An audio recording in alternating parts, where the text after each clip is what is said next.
dibujar. Tu, tu, tu, tu, tu, turun.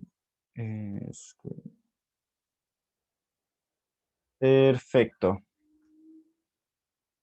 Y bueno, voy a poner la cámara de la pantalla, o sea, la cámara de la pizarra para que también puedan ver eso. Esperen un segundo.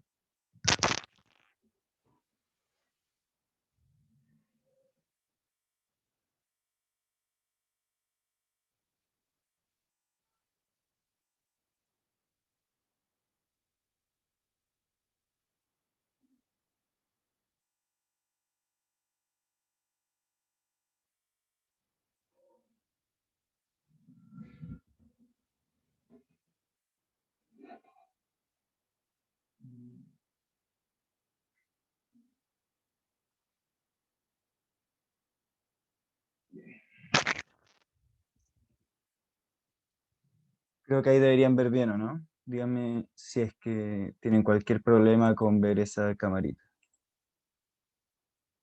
Ok, voy a... mm, ujú. Estoy configurando el chat y las cámaras. Bien, sí, supongo es que sí se ve bien, así que bacán. Y estamos. Ya, ok. Em, bueno, la primera pregunta del módulo mención es la 55 y dice así: la disminución del radio atómico en un periodo se debe a o al, y aparece aumento de la carga nuclear efectiva, aumento del número atómico, aumento de los niveles electrónicos, la disminución del número másico o la disminución del número de protones. ¿Ya? En esta creo que nadie de los tres le achuntó. eh, y la respuesta correcta es en el aumento de la carga nuclear efectiva. ¿Ya? Hay que acordarnos de que un periodo, si tenemos la tabla periódica, voy a dibujar un poco, si tenemos la tabla periódica, un periodo eran las filas horizontales, ¿cierto? Y un grupo eran las columnas verticales, ¿ya? Entonces, cuando nos dicen que en un periodo va disminuyendo el radio atómico hacia allá, la razón es porque aumenta la carga nuclear efectiva. Es decir, si es que tengo un átomo, este es el modelo antiguo, pero es para poder dibujarlo bien, que tiene los orbitales y los electrones y todo, cargas negativas aquí, y acá en el núcleo tiene neutrones y cargas positivas, ¿ok? La cosa es que en un mismo periodo va aumentando la carga nuclear efectiva, ¿ya? Es decir, es cierto que aumenta el número atómico, pero junto con eso aumenta la carga nuclear efectiva. Y eso hace que el radio se vaya encogiendo, ¿ok? Básicamente eso, esa era la correcta, ¿ya? Y lo otro no tenía mucho que ver o estaba directamente equivocado.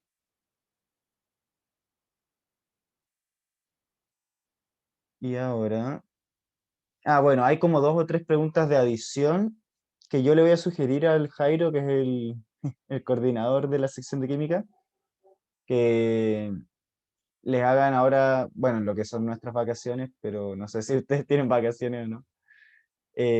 Antes de la PSU les hagan un repaso de reacciones de adición. Ya es que yo creo que es una materia que está medio endeble en general, ¿ya? Pero no está peludo. Y bueno, vamos con esta pregunta. En la siguiente reacción de adición, y vemos que tenemos un eteno, de hecho creo que está mal impreso incluso, no sé si por ejemplo acá quisieron poner carbonos, yo creo que eran carbonos, no sé, o hidrógenos, como que no queda claro en este esquema. Eh, y se le agrega X2, que por el momento no sabemos lo que es, y se forma esta configuración. Luego nos preguntan, ¿el compuesto X2 podría corresponder a un halógeno, una molécula de hidrógeno y un metal? ¿Qué se les ocurre a ustedes? ¿Saben la respuesta? Por si acaso voy a ocupar la pizarra cuando haya que calcular cosas, etcétera. O dibujar demasiado. 2 y 3, casi. es 1 y 2. O sea, sí, más o menos casi.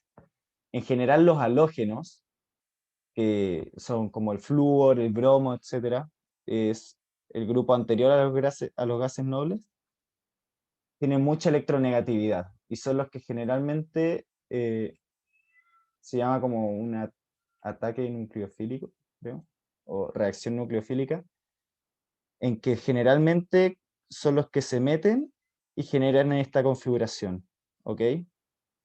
Los halógenos. Y eso es debido a sus características, a su electronegatividad. Pero también suele pasar con los átomos de hidrógeno, ¿ok? Que eso era lo que ya habías marcado. Y se desarma el enlace doble y se enlaza con los eh, átomos de hidrógeno, ¿ok? Sin embargo, los metales no, ¿ok? Porque los metales de hecho suelen ceder electrones y no corresponde a lo que ocurre en esta reacción. De hecho, bueno, este dibujo que hice estaba mal, creo. Lo que más ataca esto es el enlace doble, si no me equivoco, ¿ok? Porque tiene mucha electronegatividad, acá hay electrones en el enlace, entonces lo que termina produciendo que la molécula quede con esta forma, ¿ya? Así que halógeno e hidrógeno suelen realizar esta acción para la adición, pero metales jamás, ¿ok? Igual les voy a pedir que le hagan un repaso de esto, que les puede ayudar mucho, creo yo, ¿ok? Y eso. Por lo tanto, la alternativa correcta en este caso era la D. Ahora esta. ¿Qué tipo de compuesto orgánico se obtiene como producto de la siguiente reacción? Vemos que tenemos CH3 enlazado a H, CH3 enlazado a H, es decir, metanol. ¿Se acuerdan de las normas UPAC? Y acá un compuesto X, que es el que queremos saber cuál es su naturaleza, y H2O. ¿Ok? ¿Cómo resolveríamos esto? Lo primero que tenemos que hacer es saber qué átomos van a estar en X. ¿Ok? Acá tenemos, ya que no sabemos lo que es X, tenemos que asumir que está balanceado. Y bueno, vemos que acá teníamos 2 carbonos, 6 hidrógenos, no, perdón, 8 hidrógenos, tomando en cuenta los de los H, y 2 oxígenos. Un oxígeno se nos fue para acá y 2 hidrógenos también. Por lo tanto, X tiene que tener sí o sí su fórmula molecular. No significa, esta no es la respuesta final. Sabemos que va a tener 2 átomos de carbono. Si teníamos 8 de este lado y 2 acá, 6 de hidrógeno. Esto es un 2 por si acaso. Y 2 átomos de oxígeno. Perdón, uno, porque el otro está acá. Ahí está mejor. Ahí sí. ¿Ok? Uno solo. ¿Qué compuesto creen que podemos formar con esto? ¿Un ácido orgánico, un éter, un éster, una acetona, un alcohol? ¿Se les ocurre o los ilumino?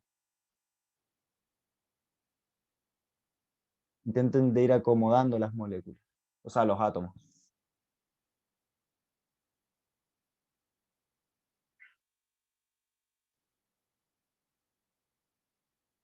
Ah, llegó Diego. Buena. Y ni idea. Ok, tenemos estos dos, ¿ok? Y siempre sabemos que hola Diego. Sabemos que las moléculas orgánicas, la cadena principal siempre es la de los carbonos, ¿no? Entonces sabemos que vamos a tener 2 carbonos, ¿ok? Si nos damos cuenta, tenemos 6 hidrógenos, ¿ok? Y si lo dividimos equitativamente, nos quedan 3 para cada uno, ¿ok? CH3, CH3, y lo único que nos queda faltando es el oxígeno. Y a su vez nos falta un enlace para cada carbono.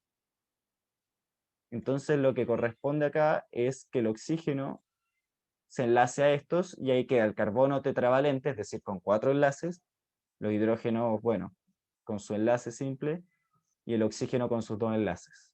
¿Ok? ¿Y cómo se llama este grupo? Esto sí que lo tienen que saber sí o sí.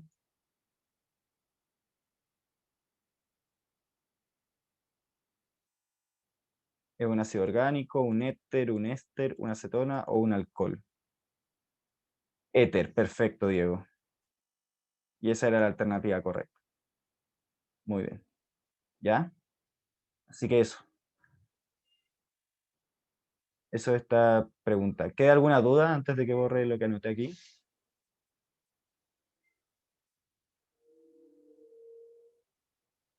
¿No? Ok, continúo.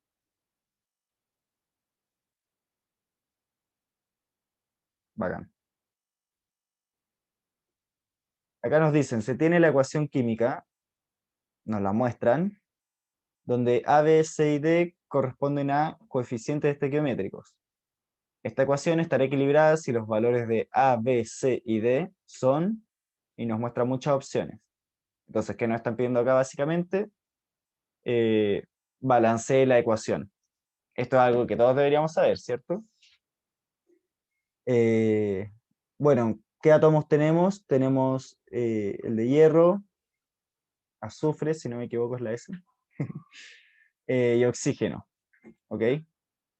Solo esos tres. Entonces tenemos que ir equilibrándolos y bueno, nos damos cuenta, por ejemplo, que esta molécula tiene dos de hierro, entonces este sí o sí va a tener que estar multiplicado por algo, puede ser por 2 o por algo mayor.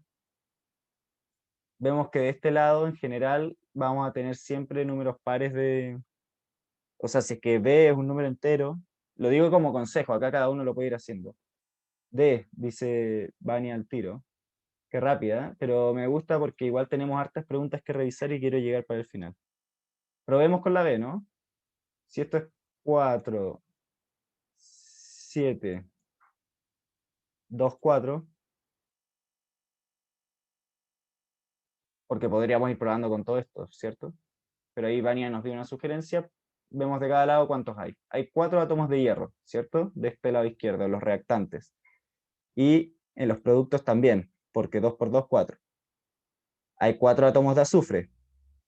Y gracias a este número 4 tenemos 4 átomos de azufre también aquí. Y por último queda nivelar el oxígeno. En este caso tenemos 14 en los reactantes, 7 por 2, ¿cierto? Y aquí hay que sumar 2 por 3, 6. Tenemos 6 en esta molécula. Y 4 por 2, 8. Hay 8 átomos de oxígeno en esta molécula. Y esto igual a 14. Así que se cumple que hay 14 oxígenos en los dos lados. Y con eso quedan todos los átomos balanceados. Por ende, esa es la respuesta correcta. Súper bien, Vania. Bien rápida. ¿Alguna duda con esta? La gracia es avanzar muy rápido porque tenemos varias que revisar y, y quiero llegar al final. Perfecto. Continuamos entonces. Bueno, esta tiene un texto bastante amplio, ¿ok? Dice así. Los compuestos orgánicos son aquellos formados por carbono unido principalmente a átomos de hidrógeno mediante un tipo de enlace fuerte llamado enlace covalente, algo que ya sabemos, ¿cierto? Pueden contener también otros elementos como oxígeno, nitrógeno, azufre y halógenos, unidos a los átomos de carbono. Cuando están formados solo por carbono e hidrógeno, se denominan hidrocarburos. Las principales características de los compuestos orgánicos son que no se mezclan con agua, por lo tanto no forman iones, y que sus puntos de fusión y ebullición son relativamente bajos en comparación con los compuestos iónicos. Estos últimos, o sea, los compuestos iónicos, en cambio, sí se mezclan con agua formando iones y conduciendo así la corriente eléctrica. El petróleo es una mezcla homogénea de distintos compuestos orgánicos, principalmente hidrocarburos. Entre ellos se encuentra el benceno, ¿ok? C6H6, compuesto que se puede extraer del petróleo. Considerando que el benceno posee características similares a las de la mezcla de donde se extrajo, ¿qué opción representa mejor a esta sustancia, es decir, al petróleo? Y ahí nos dan varias opciones. Se disuelve en agua, conduce la corriente eléctrica, tiene enlaces de tipo, que puede ser débil o fuerte.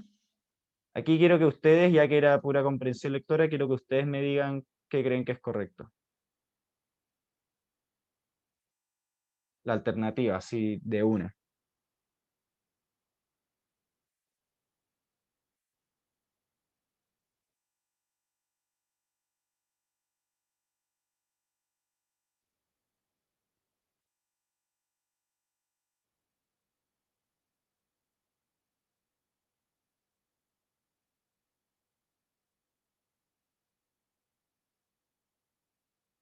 La E, no sé, pone Vania. ¿Cómo se dice? ¿Los confunde esta parece? Yo pensaba que esta la iban a encontrar más o menos facilita. Ah, está Francisco, llegó. La D, dice. La D, dice, tenemos B, D y E. Ok, entonces parece que vamos a tener que aclararlo. La alternativa correcta es la B, como puso Francisco, ¿ya? Se disuelve en agua. Bueno, acá mismo nos dicen, tenemos que pensar esto. Estamos intentando de entender cómo es el petróleo, ¿ya? Las características del petróleo. Nos dicen que el petróleo tiene las mismas características o muy parecidas que, que de los hidrocarburos. Y nos dijeron, ¿los hidrocarburos se disuelven en agua? Nos dijeron que no, porque no forman iones, ¿ok? Así que nuestras opciones son esta o esta, ¿ya? Ahora, ¿conduce la corriente eléctrica? Si no forma iones, no conduce la corriente eléctrica. Así que por lo tanto nos quedan esta y esta, porque estaría mal decir que sí conduce la corriente eléctrica. Y por último nos dicen, ¿tiene enlaces de tipo fuerte o débil? Y bueno, parten hablando de eso, que se unen con enlaces fuertes que son los covalentes. O sea, los enlaces covalentes son de los más fuertes, así que la B es la correcta, ¿ok? Porque no es débil. Y eso era simplemente, yo creo que se podía hacer, si es que no se acordaban de la materia, con lo que nos decían aquí. Pero está bien en todo caso, estamos aquí para aprender. Quizás de hecho los confundió el texto. Igual era largo. ¿Ya? ¿Queda alguna duda con esto?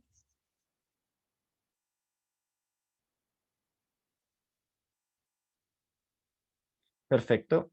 Continuamos entonces. Bueno, acá tenemos mucho texto. Sí, tuve que ver.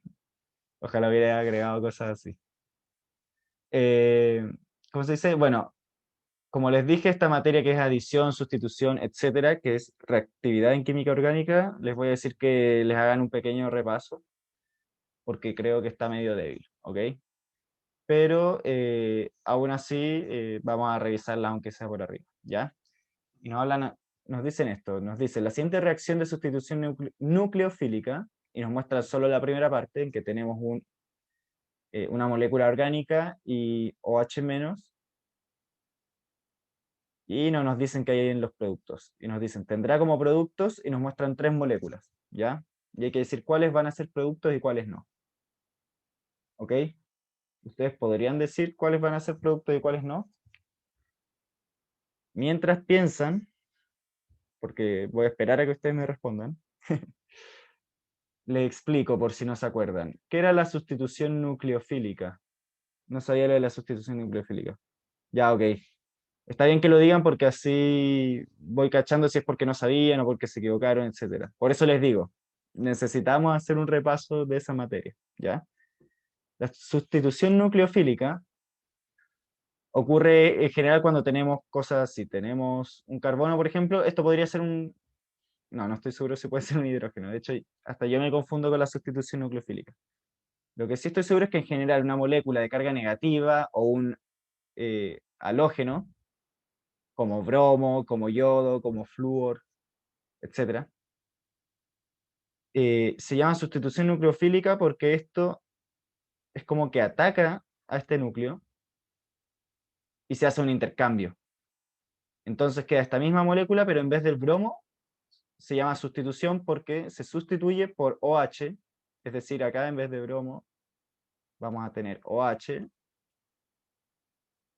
y sale el, el átomo que estaba aquí, ¿cierto? En este caso sería bromo y menos por la carga negativa que tiene, ¿ya? Si quieres le explico un poco más en profundidad, pero eso a mí me lo pasaron como en mi ramo de química orgánica en la U.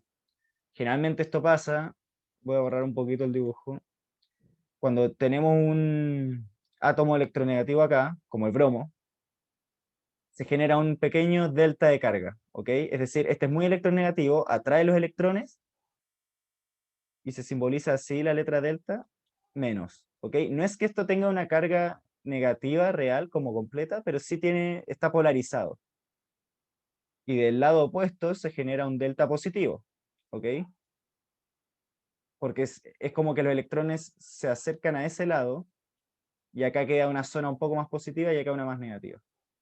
Entonces, si tenemos una molécula negativa acá, se va a acercar a la zona positiva, al núcleo positivo, ¿ok? Y como tiene esta carga negativa, es decir, es como si tuviera un par de electrones, se une al carbono y el carbono, ya que solo puede tener 4 enlaces, libera esta parte y libera el bromo, ¿ok? Esa es una pequeña explicación de cómo funciona la sustitución nucleofílica, ¿ya? No es que tengan que saberlo a ese punto, pero quizás los ayuda a entenderlo mejor. Y eso, básicamente se sustituye una cosa por otra. Esa es la otra forma de aprendérselo, la forma fácil. Pero entonces, los productos que vamos a tener, si se dan cuenta, son este, que es lo que les indiqué, y bromo menos, ¿ok? Este producto de aquí, no, ¿ya? Y bueno, eso nos deja la alternativa, debería ser 2 y 3, la alternativa E, ¿ok? ¿Se entendió más o menos bien? Igual, como les digo, voy a intentar de que tengan un repasito por ahí. Perfecto. Bien. Esta pregunta, o sea, ¿cambia el bromo por el OH nomás? Sí. En términos simples, eso es lo que ocurre, ¿ya? Solo que la sustitución nucleofílica podrían ser otros átomos también. Pero en este caso, sí. Muy bien. Luego tenemos, ¿cuáles de las siguientes reacciones están correctamente identificadas? Por, profe, si es otro átomo, sí. ¿Cómo qué ocurre? Siempre va a ser el que está más alejado. ¿En qué sentido? ¿Te refieres como alejado por posición? ¿Como porque esto estaba del lado de aquí? Si es así, no es correcto. Porque esto es un simple dibujo, de hecho un dibujo en 2D. Te pudieron haber puesto el bromo aquí y un hidrógeno acá, ¿ya? Y aún así la sustitución hubiera entrado el OH y salido el bromo. La cosa es que, por eso le expliqué un poco cómo funciona. Si tenemos, piensen esto, si tenemos un halógeno aquí o un halógeno acá también esto podría haber sido flúor, por ejemplo, etcétera. ¿Cómo se dice? Se va a reemplazar uno por el otro, ¿ya? Y es por lo que les decía, porque este mismo halógeno es el que produce que acá haya un poco más de carga negativa, queda el otro lado del carbono, como en geometría 3D, un poco más positivo, entonces como este también tiene una carga negativa, se mete por aquí y sale el bromo, ¿ya? Así que eso. El dibujo es un esquema, básicamente. Lo que cambia es la molécula con mayor electronegatividad.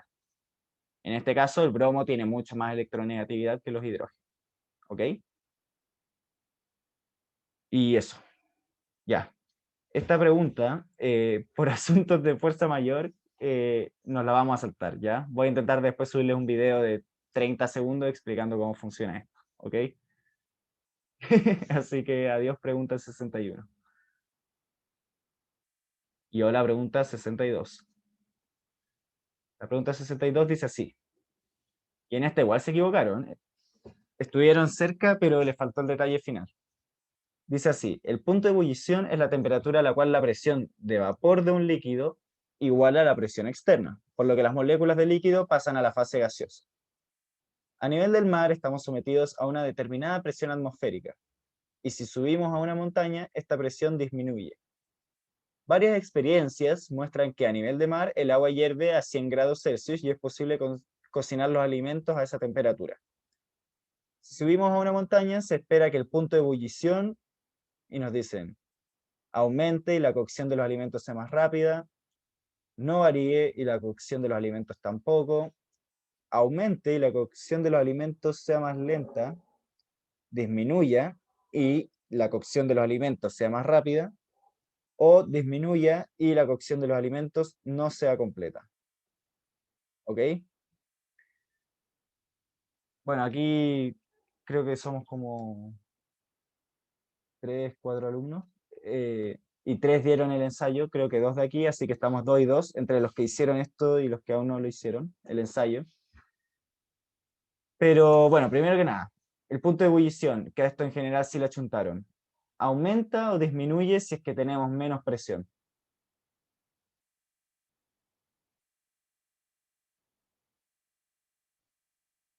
Ahí Francisco pone aumenta.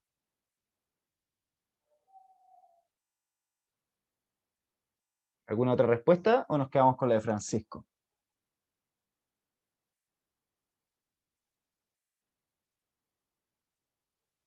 Bien, Francisco, de hecho, si no me equivoco, tú habías puesto disminuye en el ensayo. Quizás me estoy equivocando. Y la respuesta es que disminuye. En la montaña tenemos menos presión, ¿cierto? Ah, te equivocaste recién. Ok, está bien. Sí, de verdad estoy igual enredado. Si tenemos menos presión, tenemos que pensar que... Ahora voy a hacer un dibujo medio feo. O voy a hacerlo en la pizarra, ¿ya? Pueden fijar un poquito mi pizarra que tengo ahí en video. Bien. Imagínense que tenemos una olla con agua, ¿ok? Díganme si no ven bien.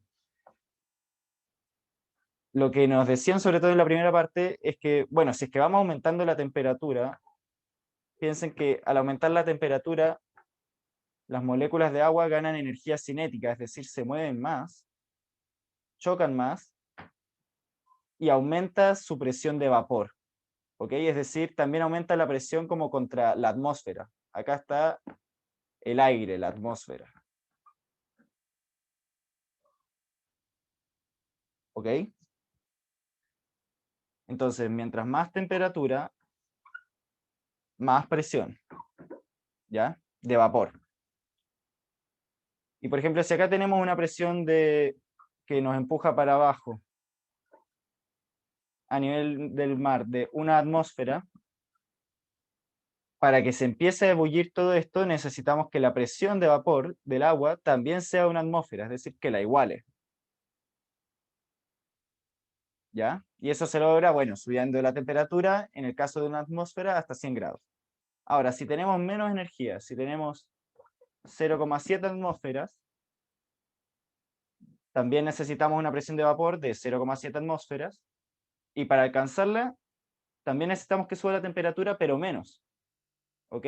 Es decir, el punto de ebullición va a bajar. Por ejemplo, imaginemos, de verdad no es tan drástico, pero que el agua va a hervir a 80 grados Celsius en la montaña, porque tenemos menos presión, ¿ok? Y eso es la clave, porque la temperatura del punto de ebullición, el punto de ebullición es cuando se evapora el agua, disminuye efectivamente, ¿ok? Cuando disminuye la presión atmosférica. Así que tenemos que estar entre las alternativas D y E. ¿La cocción será más rápida o más lenta? La realidad es que los alimentos se cuecen, y acá voy a limpiar un poco esto. Imaginemos que estoy hirviendo, no sé, una papa, ¿ya? Esto es una papa. La papa se hierve porque el agua le está traspasando temperatura, ¿ya? Entonces, si el agua está a 100 grados, le va a traspasar mucha temperatura, y si estuviera a 20 grados, le va a traspasar poca. Entonces, nuestra realidad es que el agua en la montaña va a llegar máximo hasta los 80 grados y después se va a evaporar. Por lo tanto, las papas se van a cocer en menos tiempo, ¿ok? La mayoría que hizo el ensayo marcó que disminuía, lo que está súper bien, el punto de ebullición, pero marcaron que la cocción iba a ser más rápida. Y la realidad es que va a ser más lenta porque el agua con el que interactúa la papa o los alimentos va a estar a una temperatura menor. Esa es la explicación, ¿ok? ¿Queda alguna duda? Ahora pueden volver a fijarse en la pantalla normal. Bueno, con eso la alternativa correcta es la E, ¿ya? Todo Clarence, espero que sí. Cualquier cosa me devuelven. En esta también vamos a ocupar la pizarra, porque vamos a tener que hacer cálculos. La pregunta dice así: el amoníaco se combustiona según la siguiente ecuación balanceada. Y nos pasa la ecuación que ya nos dicen que está balanceada. ¿Qué cantidad de nitrógeno se obtendrá a partir de 170 gramos de amoníaco y 256 gramos de oxígeno?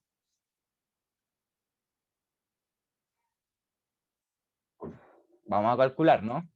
Pero si nos fijamos, las opciones que nos dan son una en moles, otra en litros y otra en gramos. ¿Ya? Así que vamos a tener ni tanta pega, pero sí vamos a tener que trabajar. ¿Ya? En este caso, nosotros podríamos hacer los balances. Lo normal es hacerlo con masa, es decir, con gramos, o con moles. En primera instancia vamos a buscar los moles, ¿ya? Para resolver esto, lo que sí tenían que saber de antes son los pesos moleculares, o bueno, la masa molecular de cada uno de los átomos, ¿ya? En este caso tenemos nitrógeno, hidrógeno y oxígeno. Si no se acuerdan, acá les pongo un recordatorio. El nitrógeno tiene una masa molar de 14 gramos mol. El oxígeno de 16 y el hidrógeno de 1, aproximadamente.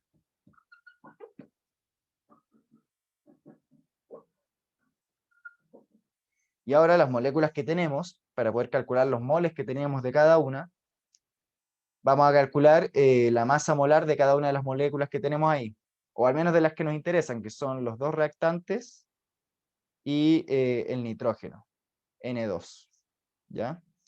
Entonces, el NH3, si queremos calcular, bueno, lo voy a anotar al tiro: NH3, oxígeno y N2, o nitrógeno.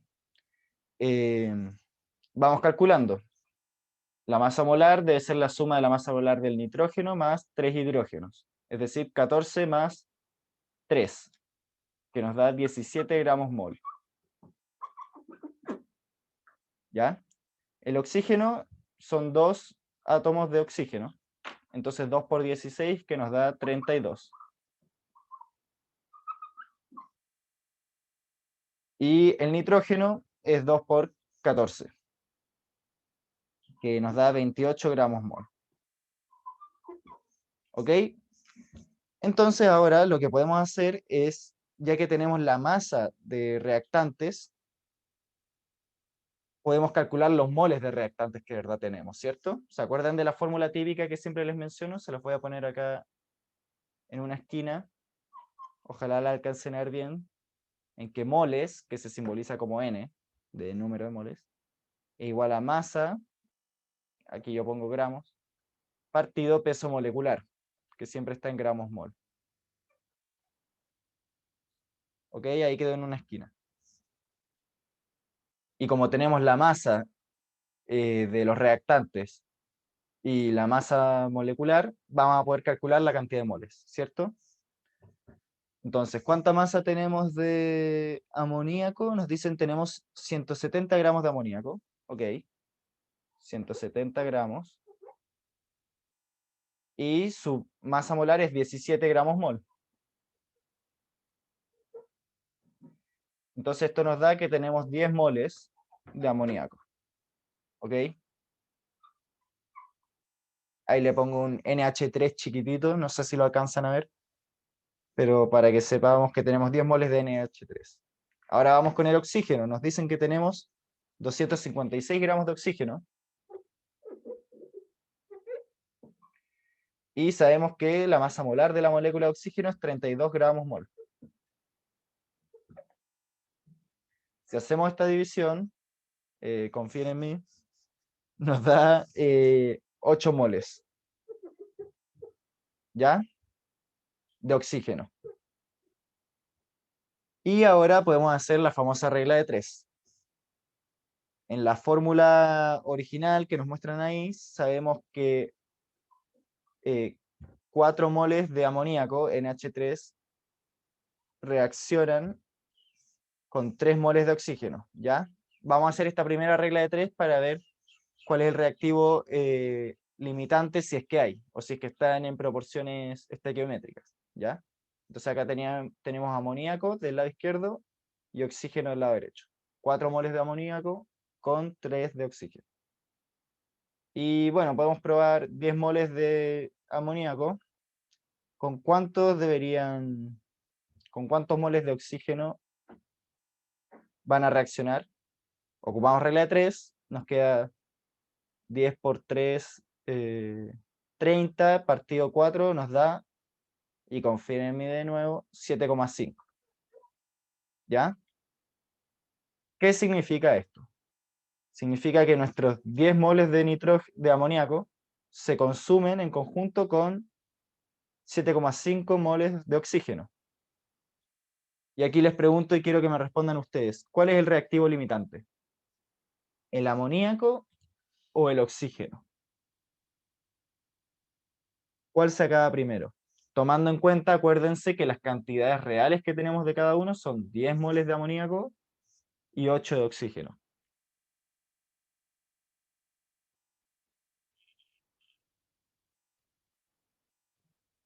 ¿Me vienen siguiendo?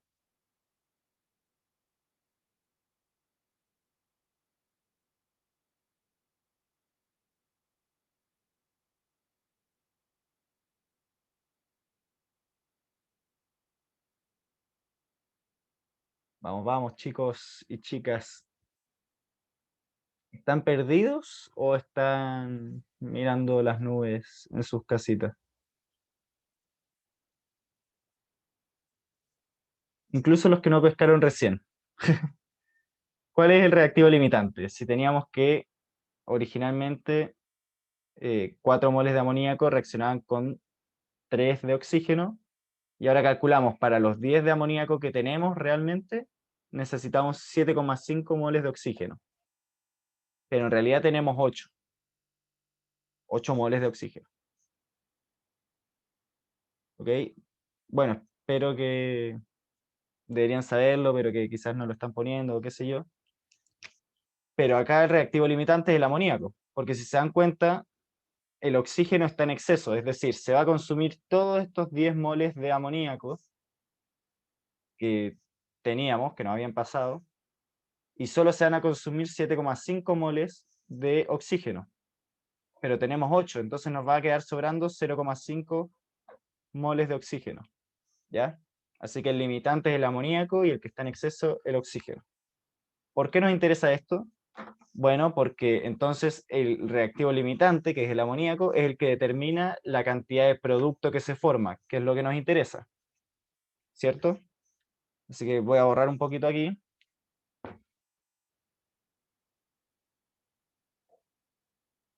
Pero ya sabemos que el amoníaco es el reactivo limitante. Así que ahora podemos hacer la regla de 3, pero con el producto que es el nitrógeno. Y teníamos esto, teníamos que el amoníaco, 4 moles de amoníaco, formaban 2 moles, en conjunto con oxígeno por supuesto, pero 2 moles de nitrógeno. Y ahora tenemos 10. Ocupamos regla de 3 y nos da que vamos a formar 5 moles de nitrógeno. ¿Ok? Entonces fíjense que en el problema que nos dicen qué cantidad de nitrógeno se forma, nos dicen 5 moles. Sabemos que la primera ya es correcta, ¿ok? Pero las otras unidades están en volumen y en masa. Entonces vamos ahora con la masa. ¿Cuánta masa serán estos 5 moles que estamos formando? Bueno, podemos ocupar lo que ya teníamos acá.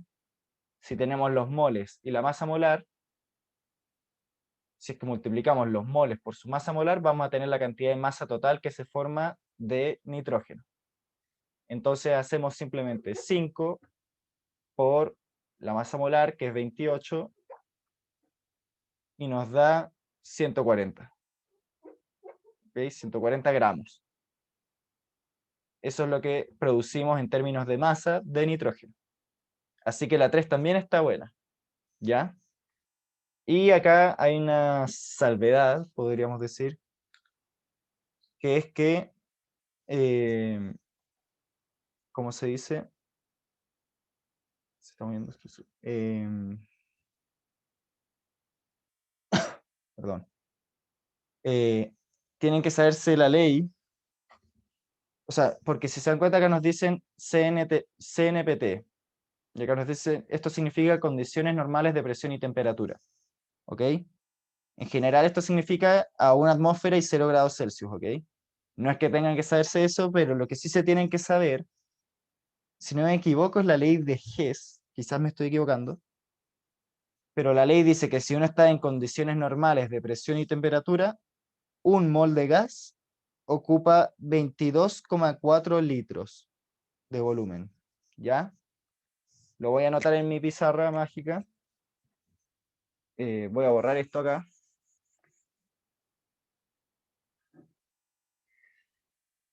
Un mol de gas, acá lo pongo, son 22,4 litros, ¿cierto? Sí. Por lo tanto, lo que tenemos que saber es que nos da 5 moles. Si se dan cuenta, el nitrógeno es un gas, aparece la G entre paréntesis.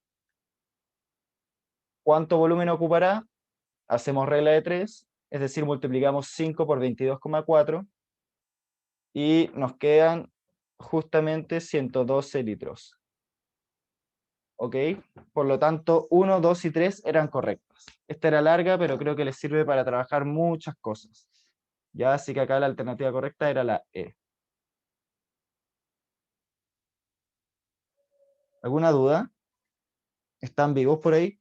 Como hace rato no hablan por el chat, tengo miedo de que se haya cortado o haya pasado algo. Espero que no.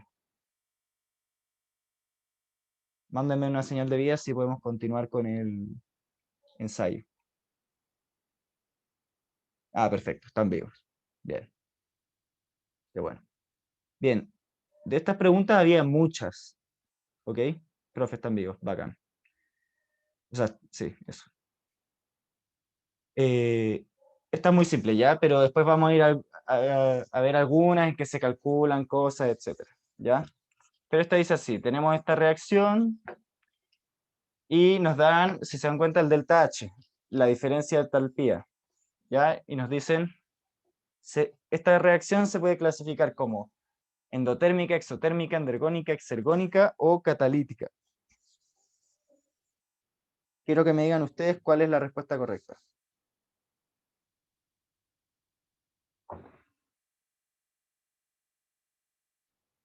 Pero me da miedo decir la respuesta errónea. Está bien. Igual acá no tengan miedo, es la última clase, así que si hay algún momento para jugárselas ahora, ¿ya? Y no importa nada con que se equivoquen. De hecho, ahora mismo juéguensela, ya que estamos. Acuérdense, había una regla que decía que si el delta H era mayor a cero, la D ni idea. Ahora les explico. La diferencia en entalpía, no sé si se acuerdan de los gráficos de entalpía, esto era como proceso de la reacción y acá entalpía. Y por ejemplo, acá podíamos tener los reactantes estaban en este nivel de entalpía, ocurría la reacción y quedaban los productos acá, ¿ya? Reactantes y productos. En este caso, el delta H siempre se calcula como el H final o de los productos menos el H inicial. Entonces, si se dan cuenta, acá el delta H sería positivo o negativo, por ejemplo. Acá el delta H sería negativo, ¿cierto? Porque acá tenemos un número, imaginémonos, 1, y acá 3, por ejemplo. Y nos queda 1 menos 3, nos queda menos 2. Entonces acá el delta H es negativo, ¿ya? Pero esto en general es un buen indicador porque si disminuye la energía, o sea, la entalpía, es como que se libera energía. Y bueno, de hecho en la práctica esta energía que se libera es térmica, ya para el caso de la entalpía. Así que, y esto ocurre, por ejemplo, perdón, si el delta H es negativo, se libera energía, es decir, la reacción es exotérmica, ¿ok? Si es que es negativo,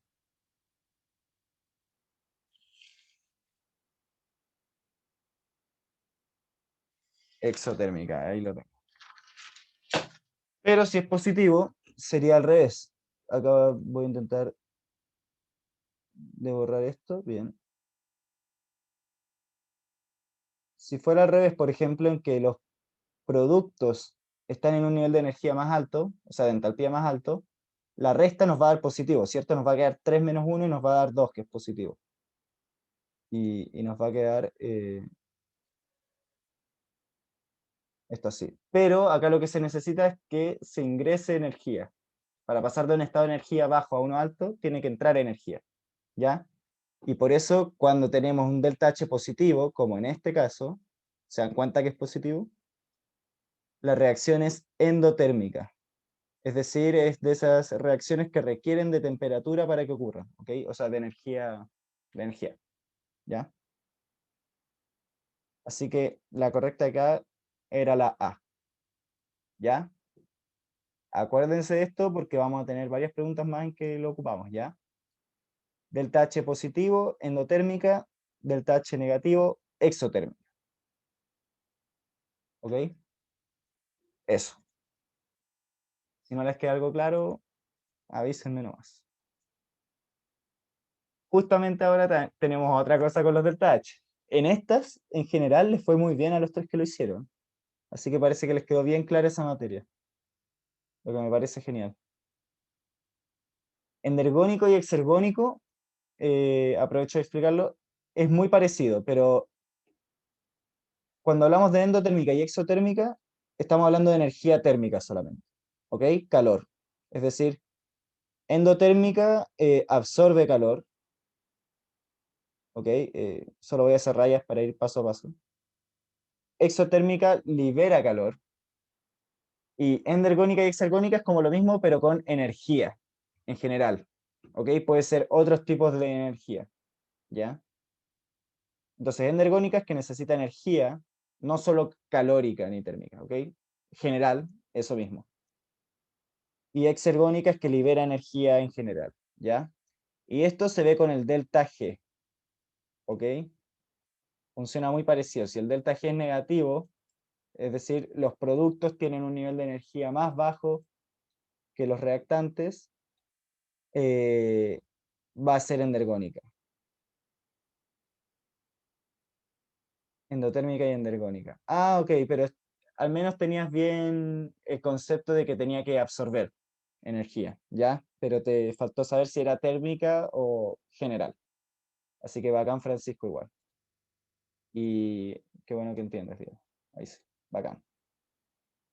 Ahora sí, avanzamos con esta, que también toca las entalpías. Nos dicen, considerando la reacción de formación de sulfuro de carbono, que es esta, ¿cuál es el valor de delta H? ¿Se acuerdan cómo hacer esto? Quiero saber para ver con cuánto detalle eh, me centro en esto.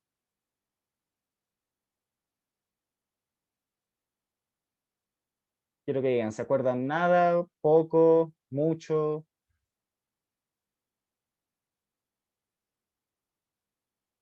Francisco se acuerda, Jamir también, bacán. Ok, entonces lo vamos a hacer bastante rápido, ¿cierto? Tenemos todas estas como semi-reacciones y lo que queremos hacer es dar las vueltas o multiplicarlas para que nos quede la reacción de acá, ¿cierto?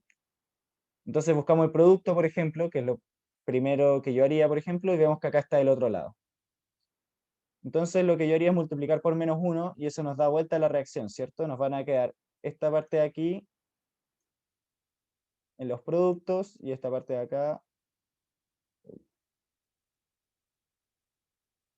perdón, en los reactantes, ya al multiplicar por menos 1. Pero la gracia es que al multiplicar por menos 1 volvemos positivo esta entalpía, ¿cierto? Cambia cuando invertimos el orden de la reacción. Así que ahora esto es positivo, ¿ya? Eh, bien. No sé si reescribirlo o no. Por mientras lo vamos a dejar así, ¿ok? Y por otra parte, si buscamos los reactantes, en este caso el carbono, sí está del lado correcto, y lo mismo el sulfuro, ¿ok? Y si nos damos cuenta, hay cosas que se tienen que eliminar. El CO2 se debería eliminar, ¿ok? Es decir, estar del lado de los productos y los reactantes por otra parte. Y si nos damos cuenta, ya que esto está al lado izquierdo, sí se va a eliminar. Pero, por ejemplo, el SO2 también está del lado de los reactantes, así que se van a eliminar, pero acá tenemos 2 y acá uno solo, así que vamos a tener que multiplicar por 2. Y va a multiplicar por 2 toda la reacción, pero de hecho así también se cumplen las otras relaciones, ¿cierto? Entonces, el otro cambio que tenemos que hacer es multiplicar por 2 toda esta reacción. Y al hacerlo, a ver, voy a ver si puedo... Creo que quiero reescribir esto. No, no lo voy a reescribir, pero voy a sacar las rayas, si no se confunden. Vamos a ir eliminando. Entonces, acordémonos, esta está inversa, la primera reacción está al revés. El CO2 de acá se nos va con el CO2 de acá, que están los reactantes de verdad, ¿cierto? Acá tenemos 2 por SO2 que se anula con este, que están los reactantes también. Luego, aquí tenemos entre las dos reacciones 2 moléculas de oxígeno más una molécula de oxígeno, es decir, 3. Y de este lado de los productos, porque acordémonos que estamos inversos, también tenemos 3. Así que se simplifican todos los oxígenos. Y por último, en la reacción nos queda del lado de los reactantes 2S, que es lo que tenemos aquí, bacán, un carbono, que es lo que tenemos aquí, y del lado de los productos, esto. ¿Ya? Así que ya estamos equilibrados con estos cambios, que era multiplicar por menos y multiplicar por 2. Entonces ahora lo único que tenemos que hacer para ver la entalpía de esta reacción es sumar, tomando en cuenta que este lo multiplicamos por menos 1 y nos quedó positivo, y que la entalpía de acá la tenemos que multiplicar por 2. ¿Ya? Y al hacer esta suma, que es 1072 positivo menos 393,71, menos 2 por 296,1, nos va a dar, se los adelanto para que no nos detengamos en cosas sin sentido, 86,1 positivo. ¿Ya? Y esa es la forma en que se resuelve. ¿Alguna dudacia del procedimiento?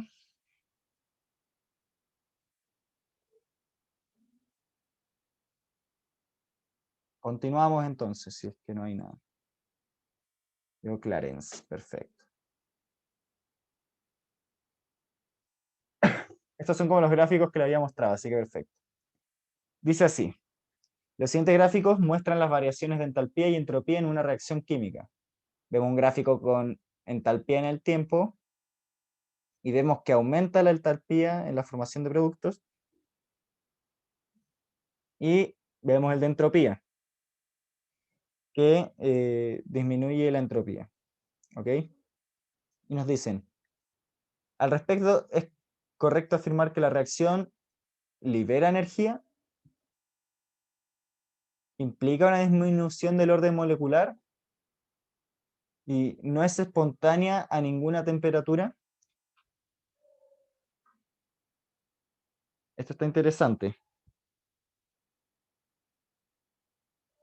A ver, cuando hablamos de energía, si es que no nos dicen energía térmica, tenemos que tener en cuenta esta formulita, que se les había mencionado hace poquito, que es la energía libre de Gibbs. ¿Ok? Cuando nos hablan de energía así en términos generales, es la energía libre de Gibbs. Y la energía libre de Gibbs era el delta H menos la temperatura en Kelvin, temperatura absoluta, por la variación de entropía. ¿Ya? Entonces, ¿cómo sabemos si libera energía? Tenemos que ver si es que el delta G es negativo, libera energía. Porque eso quiere decir que los productos tienen un nivel de energía más bajo que los reactantes. Es decir, en un gráfico de G, no de H ni de S, sino de G, si es así, se libera energía. ¿Ok? Pero la verdad es que por lo que vemos aquí, no podemos decir, depende de la temperatura, saber si libera energía o no, técnicamente, ¿ya? Así que no podemos afirmar que libera energía, porque los productos y... De hecho, podemos afirmar que no libera energía, es decir, que absorbe, porque si nos damos cuenta, el signo del delta H es positivo, ¿ya? Porque los productos son mayores a los reactivos. Y el signo del delta S es negativo, ¿cierto? Porque la entropía de los productos es menor que la de los reactantes. Así que nos va a quedar negativo. Sin embargo, si esto nos queda negativo, pero está multiplicado por un signo menos, nos va a quedar positivo. Y si sabemos que el delta G es positivo, sabemos que absorbe energía. Por lo tanto, la primera está incorrecta. ¿Ya?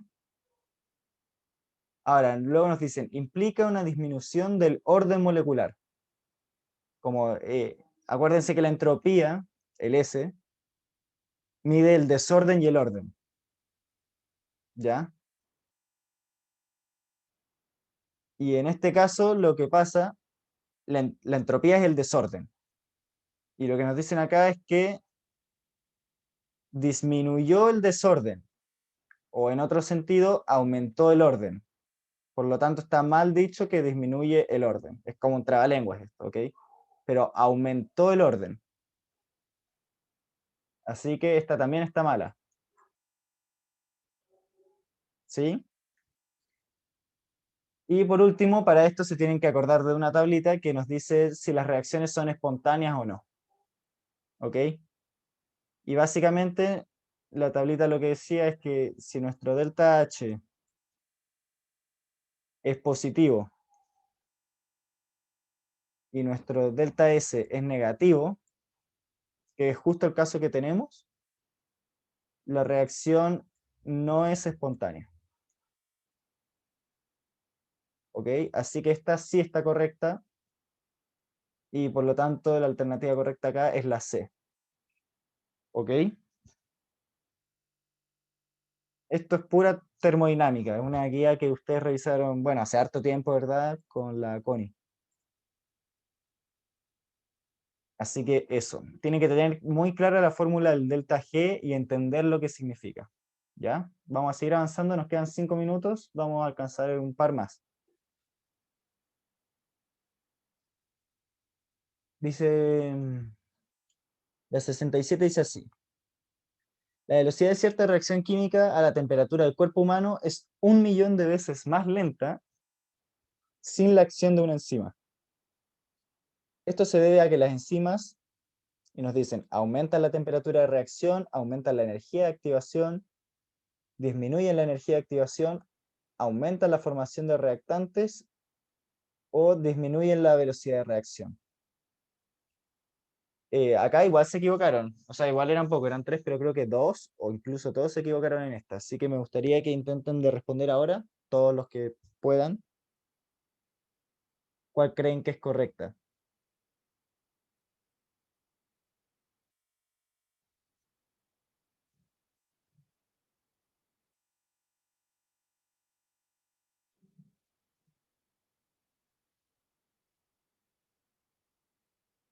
Aquí tenemos C, B, C. Bueno, son buenas respuestas en el término en que le están achuntando al término más importante, la energía de activación, ¿cierto? Las enzimas trabajan con eso, pero lo que hacen es que la disminuyen. ¿Ok? No sé si se acuerdan de un gráfico en que era, por ejemplo, no importa si es que, por ejemplo, los reactantes y los productos eran así o si era al revés. ¿Ok? Pero en términos de energía siempre había un saltito, que es la energía de activación, por ejemplo, y luego se estabilizaba. Y lo mismo si es al revés. ¿Ok? Y la gracia de las enzimas es que disminuyen la energía de activación. Y al disminuir la energía de activación, es decir, si hacen esto, por ejemplo, o no sé, así, ignoren esa raya, se necesita menos energía para que ocurra la reacción y por lo tanto reacciones que podían, por ejemplo, ser no espontáneas o demasiado lentas, pueden llegar a ser espontáneas o más rápidas. Así que lo correcto es que disminuyen la energía de activación. ¿Ok? Y eso permite que las reacciones ocurran más rápido.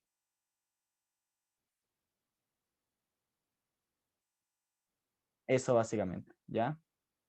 Tienen que recordar eso. Las enzimas disminuyen la energía de activación. Bien, quedan 2 minutos. Bueno, revisemos esta y luego hacemos un pequeño cierre, dale, para que aprendan cómo resolver estas. Aunque, ojo, nosotros habíamos revisado ejercicios así y aún así se confundieron un poquito en esta. Nos pasan esta reacción química y nos dicen que se obtuvieron los siguientes datos experimentales, ¿ya? Ahora entiendo por qué se equivocaron. Creo que pusieron estos mismos coeficientes aquí. Pero lo importante para la velocidad es fijarnos en esto, ¿ya? En lo que les voy a mostrar. Y nos dicen que se obtuvieron los siguientes datos experimentales. Nos muestran concentraciones. Acuérdense que los corchetes significan como concentración de ese reactante o producto y la respectiva velocidad, ¿ya? Entonces vamos viendo. En el caso 1 tenemos 0,01 molar de cada una de las componentes y tenemos esta velocidad de reacción, ¿ya? El caso 1 por sí solo no nos sirve de nada en específico, pero sí nos sirve de la comparación con los diferentes casos, ¿ya? Así que vemos el caso 2. En el caso 2 se mantuvo la cantidad de B, ¿ok? Entonces no debería haber un cambio en la velocidad gracias a B, pero se duplicó la cantidad de A, la concentración. ¿Y qué pasó? Cuando se duplicó A en concentración, también se duplicó la velocidad de reacción. ¿Qué nos indica esto? Si teníamos, por ejemplo, velocidad de reacción 1, ¿ok? Es una constante que se mantiene igual siempre. Concentración de A y concentración de B. Y no sabemos cuáles son sus exponentes, que es lo que queremos saber básicamente. Y luego en el caso 2, tenemos que se duplicó B1 cuando se duplicó la concentración de A.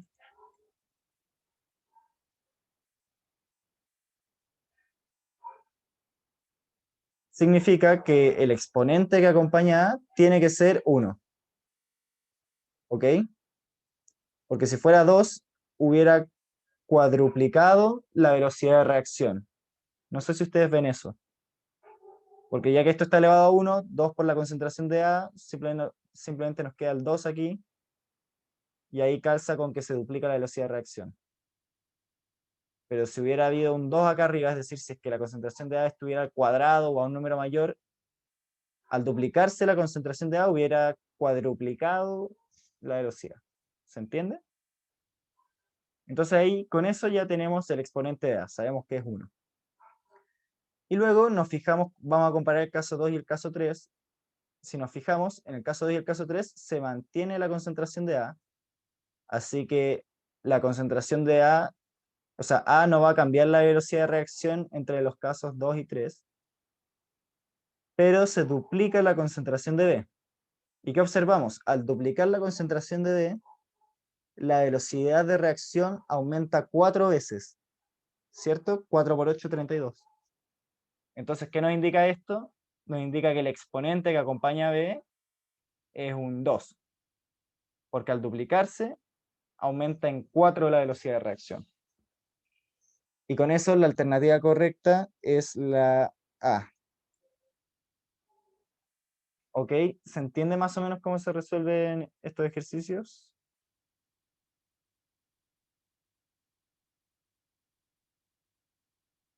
Bacán. Eso. Bueno, cualquier duda siempre pueden decir.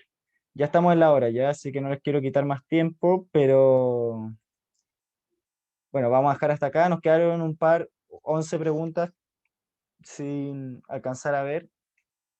Igual me preocupa un poco porque en las 11, en las últimas, había varias que yo encontraba que eran más o menos simples, igual se quedaron harto. Yo no sé si es, bueno, acá me pueden responder los que hicieron el ensayo, que son dos, creo, pero no sé si fue porque se les acabó el tiempo y las tiraron al azar, o porque sí las pensaron y aún así se confundieron. Si es que fue ese el caso, díganme y quizás suba un video explicando esas últimas para que nos quede bien claro todo. Y si no, igual es mucho de lo mismo, ¿ok? Así que eso. Bueno, voy a cortar la cámara de aquí eh, y parar de compartir. Y nada, lo último que quería decirles, bueno, gracias por